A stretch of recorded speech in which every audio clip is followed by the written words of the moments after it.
Hello everyone, welcome back to my channel. बच्चों, आज मैं आपके लिए लाया हूँ क्लास 11th का अकाउंट्स का सिलेबस, क्योंकि सबसे इम्पोर्टेंट है क्लास 11th के बच्चों को समझाना। क्योंकि जो 12th वाले बच्चे हैं उनको पता है अकाउंट्स क्या है, उसका क्या यूज़ है, उसको कैसे करते हैं। उन्होंने 11th में ऑलरेडी पढ़ लिए, लेकिन आप लोग अभी नए नए गए हो। ऑलरेडी आपकी क्लास ऑनलाइन चल रही है, स्कूल से आपको ज़्यादा पढ़ाई हो नहीं पा रही, कुछ खुद भी नहीं पढ़ते, कुछ हो भी नहीं पाती, समझ नहीं आता। तो इसलिए मैं आपके लिए क्लास 11th का इंट्रोडक्शन सिलेबस आपका क्या है। क्योंकि बच्चे ना जैसे इंडेक्स खोलते हैं 22 चैप्टर लिखते हैं, पहले डर जाते हैं कि 22 चैप्टर कैसे करेंगे। और उनको ये भी नहीं पता होता कईयों को कि अकाउंट्स जो है वो थ्योरी का सब्जेक्ट है या प्रैक्टिकल सब्जेक्ट है। तो आज आपके पूरे डाउट्स क्लियर करूँगा कि क्या है आपका सिलेबस। फर्स्ट ऑफ ऑल पहले आपको एक छोटा सा बताऊंगा एक्सप्लेनेशन कि अकाउंट्स क्या होते हैं, हम क्यों करते हैं। देखो बच्चों, जितनी भी आपकी कंपनियां होती हैं या शॉप्स होती हैं, ये अपने रिकॉर्ड मेंटेन करती हैं कि इन्होंने कितना सामान बेचा, कितना खरीदा, कितने इनके खर्चे हुए, कितनी सैलरी गई, कितना रेंट गया, कितना इनको प्रॉफिट कमाया। तो उसको जब ये एक सिस्टमेटिक तरीके से, प्रॉपर तरीके से रिकॉर्ड करते हैं, उसको हम अकाउंटिंग कहते हैं। बाकी हम पूरा डिटेल में इसका जो फर्स्ट चैप्टर है बेसिक इंट्रोडक्शन ऑफ अकाउंटिंग, इसमें पूरा पढ़ेंगे। बस आज आपको मैं एक छोटी सी एक्सप्लेनेशन या डेफिनेशन दे रहा हूँ कि अकाउंटिंग होती क्या है और क्यों करते हैं, ताकि हमें एक तरह से अपने प्रॉफिट पता लग जाए बिजनेस का और लॉस पता लग जाए क्या है। अब मैं आता हूँ आपके सिलेबस में। क्या आपका सिलेबस है? देखो बच्चा, 22 चैप्टर नहीं है आपके, ये कंफ्यूजन में मत रहना कि 21 या 22 चैप्टर है। अगर मैं मोटा मोटा हिसाब लगाऊं तो मैक्सिमम 14 या 15 चैप्टर हैं। अब वो कैसे हैं देखो बच्चों, जो मैंने ब्लैक से लिखे हुए हैं जितने भी चैप्टर्स, वो मोस्टली आपके थ्योरी के चैप्टर हैं, उनमें प्रैक्टिकल पार्ट नहीं है। और जो मैंने ब्लू से लिखा हुआ है वो आपका प्रैक्टिकल पार्ट है, मतलब उसका 90% पोर्शन जो है वो प्रैक्टिकल का हो। तो सबसे पहले मैं फर्स्ट चैप्टर की बात करता हूँ, इंट्रोडक्शन। इसमें आपको समझा रखा है कि अकाउंटिंग क्या होती है, अकाउंटिंग का पर्पस क्या है, क्या ऑब्जेक्टिव है, कौन किसके लिए अकाउंटिंग यूजफुल है और किसके लिए नहीं है।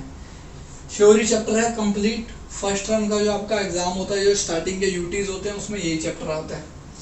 देन है बेसिक टर्म्स। बेसिक टर्म्स कैसे, जैसे हम साइंस पढ़ते हैं उनमें कुछ टर्म्स होती है, ग्रेविटी हो गई या कोई भी वर्ड हो गया। मैथ्स की भी कुछ ट्रिगो के इक्वेशंस होती हैं, रूल्स होती हैं, हर चैप्टर के अलग अलग रूल होते हैं। ऐसे अकाउंटिंग की भी कोई टर्म्स होती है। जैसे आपने परचेज वर्ड अभी नहीं सुना, एसेट्स वर्ड्स नहीं सुना, कैपिटल वर्ड्स नहीं सुना था आज से पहले 10th तक में, तो वो वर्ड्स क्या हैं, क्या उनका मीनिंग है, वो सब इसमें आएगा। देन आपका third chapter very very important, जिसमें मैं स्टार बना रहा हूँ, वो वेरी इंपॉर्टेंट टॉपिक है आपके। वो आपकी क्लास 11, क्लास 12, ग्रेजुएशन, आगे जाके सीए बनते हो, जो भी अकाउंट के फील्ड में रहते हो, ये जिन जिन पे स्टार बना हुआ है, ये तो मस्ट है कि वहाँ मिलेंगे ही मिलेंगे। ठीक है। जो थर्ड चैप्टर अकाउंटिंग स्टैंडिंग, ये क्या है देखो बच्चों, हर चीज़ जो करने के कुछ रूल्स होते हैं, कोई ना कोई मेथड्स होते हैं, रूल्स होते हैं। तो ऐसे ही अकाउंटिंग को करने के भी कुछ रूल्स हैं, कुछ मेथड्स हैं, उनको हम अकाउंटिंग स्टैंडर्ड्स कहते हैं, प्रिंसिपल्स कहते हैं। तो वो इस चैप्टर में पढ़ेंगे। अब ये प्रिंसिपल जो आपने मान लो मैथ्स में एडिशन, सब्ट्रैक्शन या बोर्ड मास का जो भी रूल पढ़ा था, वो आज तक चलता हुआ आ रहा है। तो ऐसे ही ये प्रिंसिपल्स, ये रूल्स भी आपके लाइफ टाइम तक, जब तक आप अकाउंटिंग कर रहे हो, आपके साथ जुड़े रहेंगे। देन एक छोटा सा चैप्टर है बेसिस ऑफ अकाउंटिंग, कि अकाउंटिंग को करने के क्या बेसिस है। ये बहुत छोटा चैप्टर है, 1 या 2 पेज में खत्म हो जाता है। मैक्सिमम इसको करने में भी 1 क्लास लगती है। तो इस चैप्टर को अब इतना वो मत गिनना कि बहुत हाई चैप्टर है। देन सबसे पहला किताब का practical chapter accounting equation. Equation word आपको पहले से पता है, मैथ्स में आप सब इक्वेशन सोल्व करते हुए आए हो। वैसे ही एक अकाउंट्स की भी इक्वेशन होती है। ठीक है, वो पूरे डिटेल में आगे करेंगे। बहुत इजी सा चैप्टर है ये, जिसमें मोस्टली बच्चों की जो गलती होती है वो कैलकुलेशन में होती है। 10th से पहले आपने कैलकुलेशन ऐसी नहीं करी थी जैसी अब आपको अकाउंट्स में करनी पड़ेगी, लैक्स में, थाउजेंड्स में आएगी आपकी कैलकुलेशन। तो बच्चे उसमें इस चैप्टर में सिर्फ वही गलती होने के चांस होते हैं, अदरवाइज फ्री के मार्क्स देता है चैप्टर। देन आपका rule of debit and credit, सबसे इंपॉर्टेंट चैप्टर। अगर आपको मैथ्स पढ़नी है, आपको टेबल आनी चाहिए ना, तो एक समझ लो ये अकाउंट्स के टेबल हैं। इंग्लिश में ABC आनी चाहिए, ये दोनों चैप्टर, एक ये और एक ये, जर्नल, जर्नल प्रैक्टिकल चैप्टर है बट ये थ्योरी पे ही बेस करता है। जैसे इंग्लिश में एबीसी नहीं आती, आप कुछ नहीं कर सकते आगे। जिस बच्चे को एबीसी नहीं आती वो आगे इंग्लिश कैसे पढ़ेगा? उसको अगर मैं बोल दूँ 3 वर्ड्स के वर्ड्स लिख, नहीं कर सकता। तो ऐसा ही अगर आपको रूल ऑफ डेबिट क्रेडिट नहीं पता तो आप आगे अकाउंट्स नहीं कर सकते, या जर्नल आपको नहीं बनानी आती। जर्नल क्या होता है बेटा, जब भी हम किसी भी बिजनेस में कोई भी ट्रांजैक्शन होती है, सेल हुई, कोई सामान बेचा, परचेज हुई, कोई सामान खरीदा, तो जब उसको फर्स्ट टाइम रिकॉर्ड किया जाता है उसको जर्नल कहते हैं। तो जब आपको, आप खुद सोचो, फर्स्ट स्टेप ही नहीं आता, आप फर्स्ट स्टेप भी गलत कर रहे हो तो आप आगे भी गलत ही करोगे ना, of course.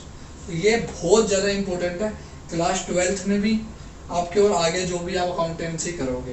Then laser, laser भी आपका जो है वो पूरा का पूरा जर्नल पे डिपेंड करता है। आधी अकाउंटिंग आपकी जर्नल पे है। मैं बताऊंगा कौन कौन से चैप्टर पूरे के पूरे जर्नल के ऊपर ही डिपेंड करते हैं, ठीक है। लेजर भी प्रैक्टिकल चैप्टर है, ज़्यादा मार्क्स का पेपर में आता नहीं है क्योंकि इसको बनाने में बहुत टाइम लगता है, तो टीचर्स पेपर्स में देते नहीं है।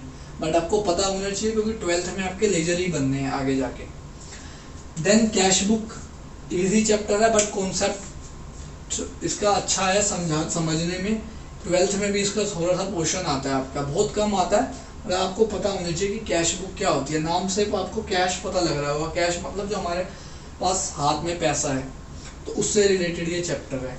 देन ये जो आपका स्पेशल पर्पस बुक है, ये कैश बुक से रिलेटेड ही चैप्टर है। बहुत इजी चैप्टर है, बहुत ज़्यादा इजी है। इसमें सिर्फ आपको फॉर्मेट होता है, वो फॉर्मेट नोट करना आना चाहिए, सेम चैप्टर। अब आ जाओ बैंक रिकंसिलिएशन स्टेटमेंट, इसकी शॉर्ट फॉर्म होती है BRS। ये बच्चों, चाहे आप आगे अकाउंट्स की स्टडी करो ना करो, आप साइंस की फील्ड में जाओ, आर्ट्स की फील्ड में जाओ, ये आपको हमेशा काम आएगा। ये किस लिए काम आता है? जब हमारे बैंक से कभी पैसा निकल गया, हमें नहीं पता वो पैसा कैसे निकला, हम परेशान हो जाते हैं, बैंक जाते हैं, तो एक हमें स्टेटमेंट निकाल के देते हैं। कई बार हो सकता है आपने अपने फादर से सुना भी हो, तो जो वो स्टेटमेंट निकाल के देते हैं उसे कहते हैं बैंक स्टेटमेंट। तो उसमें जो गलतियां हैं, उसमें क्या गलती आ रही है, किसकी वजह से मेरा बैलेंस कम आ रहा है बैंक का, तो उसको सही करने के लिए ये चैप्टर होता है। तो ये चैप्टर तो हाथ कोई भी बंदा हो उसके लिए इम्पोर्टेंट है। देन आपका ट्रायल बैलेंस, ये बहुत इजी चैप्टर है, ये भी मैक्सिमम 1 क्लास का चैप्टर है। बट इसकी मार्क्स है ये इजी, बट इसकी इम्पोर्टेंस बहुत ज़्यादा है।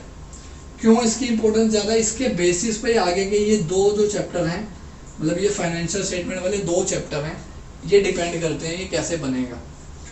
देन आपका डेप्रिसिएशन, देखो बच्चों मैंने इस पर स्टार लगा रखा है, ये वो ऐसा चैप्टर है जिसे बच्चे को समझ आ गया उसको अकाउंट्स ईजी लगती है, जिसे समझ नहीं आया वो परेशान रहता है कि भैया ये क्या चैप्टर है, मेरे को समझ ही नहीं आ रहा, ठीक है। तो ये बहुत इंपॉर्टेंट चैप्टर है।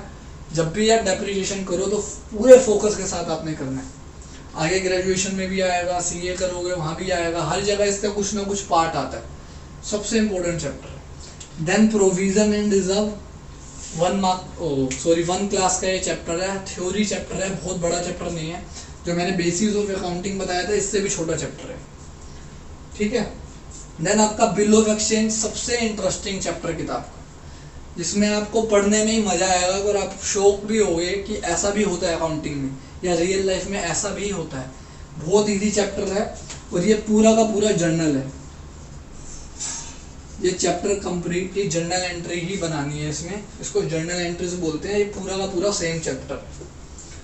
Then rectification of errors, errors आपको पता है कोई गलती हो जाना, तो अकाउंट्स में भी गलती होती है क्योंकि कल तो ह्यूमन भी नहीं रहा है उसे, तो उनसे जब गलती हो जाती है तो उसको सही करने के लिए जो हम स्टेप लेते हैं उसको कहते हैं रेक्टिफिकेशन ऑफ एरर। ये भी पूरा जर्नल है बेटा, तो आप देख लो 1 2 3 है, तो ये भी जर्नल पे डिपेंड, ये भी जर्नल पे डिपेंड है, बट ये कंप्लीटली जर्नल है जिसमें आपको सिर्फ जर्नल ही करनी है।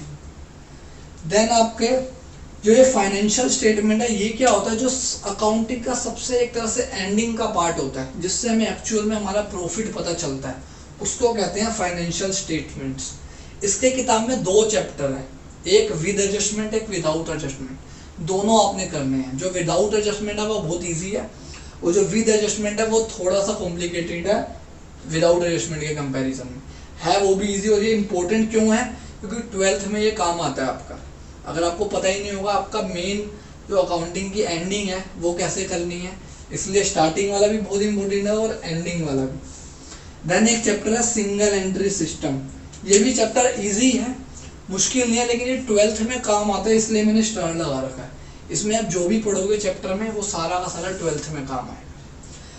देन लास्ट चैप्टर, वैसे तो एक चैप्टर और है इसमें बुक में आपकी, लेकिन वो चैप्टर आता ही नहीं है। पहले वो आया करता था, टैली करके उसका नाम होगा। टैली क्या होता है? एक अकाउंटिंग सॉफ्टवेयर है। आजकल आपको पता है सारा काम कंप्यूटर से होता है, ठीक है, पेपर वर्क कम होता है। तो जो ऐसा सॉफ्टवेयर जो अकाउंट कंप्यूटर्स में चलता है अकाउंटिंग करने के लिए, वो एक सॉफ्टवेयर है टैली, ठीक है। वो है आपका लास्ट चैप्टर, बट वो आपके सिलेबस में नहीं आता। उससे पहले आपका कंप्यूटर इन अकाउंटिंग।